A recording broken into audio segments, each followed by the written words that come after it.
We start off with a late-day sell-off in the markets.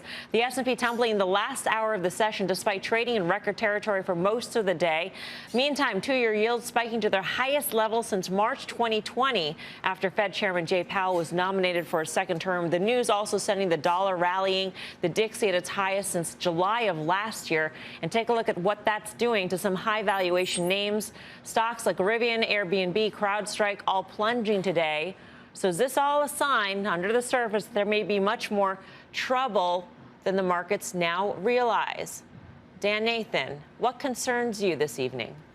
Well, Mel, you said it was a late day dump, and, the NASDAQ was trading very poorly throughout the day. The Russell 2000 felt a bit heavy. We talked a little bit last week of that breakout in the Russell, which was another sign of possibly the market broadening out, right, down to small caps and just maybe suggesting that growth is going to be better than expected, or at least feels right now.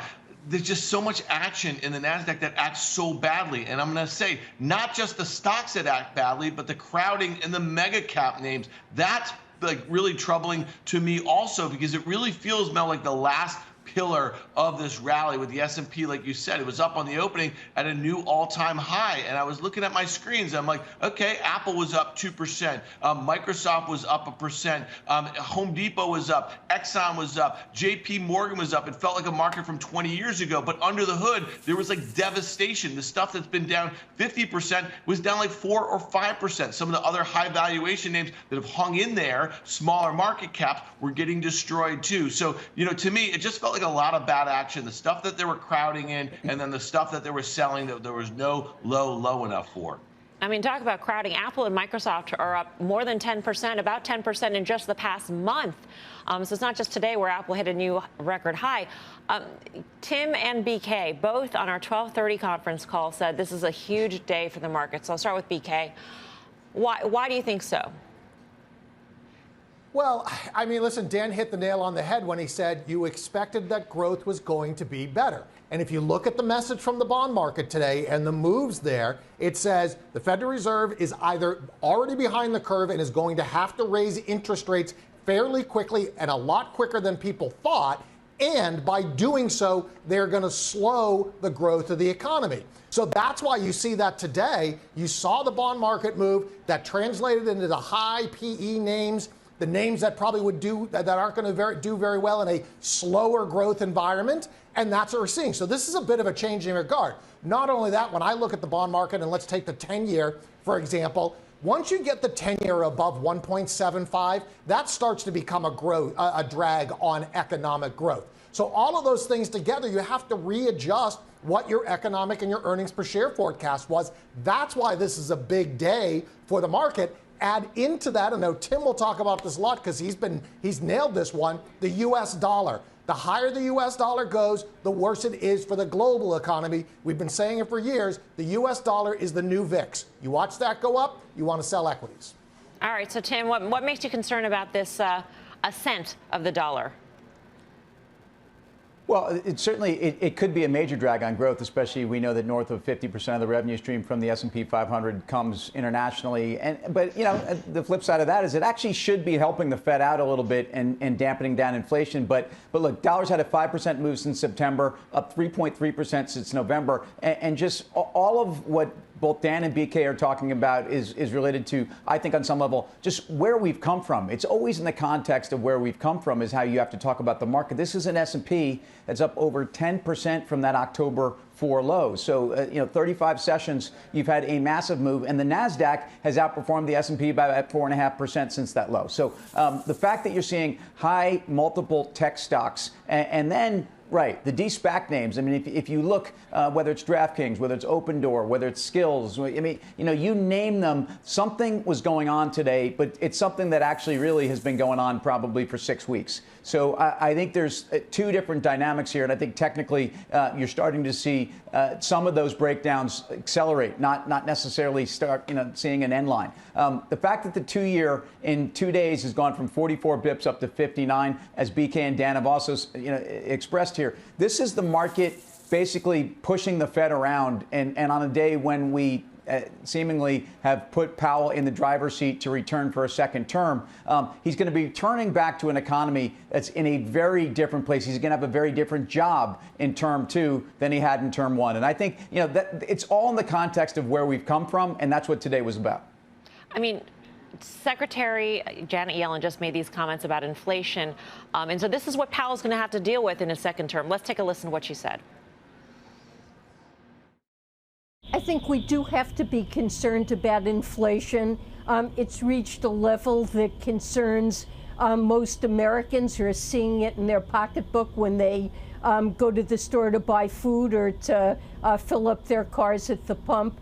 I think it's partly a reflection of the fact that pandemic has had a severe influence on our economy, and it's part of a demand-supply imbalance in getting on track. But the administration, the White House, is doing everything we can to address supply chain bottlenecks that are boosting prices, and over the longer run, the Fed needs to play an important role to make sure that this doesn't become endemic. The Fed needs to play an important role to make it. Almost seems like she is sort of opening the door to rate hikes sooner rather than later, Guy. I don't know, call me a conspiracy theorist, or maybe it's hanging around you guys for too long, but that's the way your mind goes when you're in the markets, right? Without question, and you're not a conspiracy theorist, I'll wear that hat for you, Mel. But, I mean, in terms of the Fed needs to play a role, yeah, well, they already played the role. They got us here. So whatever role they play going forward is going to be them playing from behind. They're playing from a position of weakness, not a position of strength. That's just my opinion, but I think the market's coming to that conclusion as well. And Tim just hit the nail on the head. I mean, 2-year yields should not move with that type of speed, in my opinion. And the fact that yields are moving with the volatility that they are, to me, is very concerning. I've said that for a while. Now, the stock market hasn't cared. Today, for a brief moment, they seem to care. We'll see if that continues on. But the fact that 10-year yields can go from 163 to 142 back to 162 in about a week, week and a half of trading, to me, is really problematic. And when that volatility manifests itself in the stock market, again, I don't know who Katie is, but she better bar the door. We've seen this kind of volatility. I mean, just to play it, so we've seen this kind of volatility in yield specifically before. This is not the first time we've seen huge moves, and on a historical basis, huge moves in yields. The question, I think, tomorrow is if this change in the market actually translates to dip buyers not coming back in tomorrow. Dan, I mean, it should be very interesting to see if people step back into this market again, as we've seen again and again and again. Yeah, Mel, I think the stuff that didn't work in Q1 when rates were going higher, when the 10-year U.S. Treasury yield was at 1.77%, that was mega cap tech. If you remember, the NASDAQ, after a quick ramp in January and the start of February, almost gave it all back, right? So mega cap tech, which is the market right now. If you look at those top 6 names, you know what they are. They make up 25% of the S&P 500 and nearly 50% of the NASDAQ 100. They didn't like higher rates. That's the risk right here with the S&P 500 at 24% up on the year. The risk is that those names start to underperform or come in. You just said, look at the Apple chart. Do we have it here, people? It went up straight line, 10%. That's not normal for the largest market cap company in the world. Or if you look at Microsoft, up about 20% in a straight line over the last 6 weeks. So that's the risk. I don't think this is going to get really nasty. I'm not particularly concerned about the volatility in the 10-year between 1.4 and 1.6. If it goes from 1.61, where it is right now, to 2% in a straight line, then you're going to have a problem. But what does that mean for stocks? Maybe down 10%. Might that be the best setup that we have going into 2022, where valuations are as investors have to reprice risk with rates going higher? Again, I don't think rates are going much higher, and I think that's its own set of problems for some of these growth names also. Banks paired their gains as well, but they still did pretty decently on the day. So riddle me this, Tim Seymour, as an investor in banks, one that you are, that is. So banks are looking more at the steepening yield curve versus the impact of higher yields on growth? Possibly. This may also be a day when banks breathe a sigh of relief that the same sheriff is meet the new boss, same as the old boss. Like the Federal Reserve does govern the banks. There's a lot of criticism from certain sides of the aisle that think that maybe they should be more aggressive. So maybe reprieve day for the banks. Look, the last 6 weeks have been kind of reprieve period for the move in banks. But I mean, look at Bank of America, just a whisper off of all-time highs. And again, a very tough slog to get there. I think this is a combination of a little bit of Powell, call it goodwill, and just banks reasserting themselves after pausing. I think in terms of valuations, it's been tough to argue that banks don't give you the best combination of value, increased capital markets, dividend yields, buybacks, in a dynamic where, look, everything we're talking about means higher rates, at least for the short term, until possibly the Fed oversteps their bounds. Banks look good. Bank of America had an interesting call in the markets. They're bearish for next year. Pretty bearish, and they're saying that this has been a very unconventional cycle. So why should we think that the cycle will come to an end in a conventional way?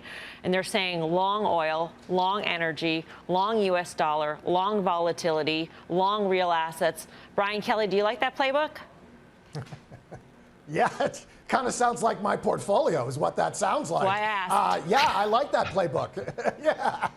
I mean, well, let's think about it, right? We know that there is, in many commodities, that there is going to be a shortage. Let's take oil, for example. Even if Japan and the U.S. decide that they're going to do 30 million barrels, that's only literally a drop in the bucket. And so going forward into 2022, you're going to likely have a shortage in the oil market. Then you had OPEC Plus come out today and say, listen, if the U.S. and Japan decides that they are going to release from their SPR, we actually might not increase our production. So oil prices are likely to stay high. You go down the commodity complex, I think that's probably one of the best places to invest now, real assets. And then let's go 6 months down the road and the Fed raises rates. What happens to the economy? It slows down. What's their tool? Their tool is you raise rates, you slow the economy enough so people go out of work, become unemployed, and can't buy as much stuff. So they reduce the demand side. Well, what's going to happen then? The Fed has to print money again. So we've got this kind of 6 month period of lots of volatility. But when you come out the other side, you're going to want to buy commodities, you're going to want to buy oil, and people are doing that now.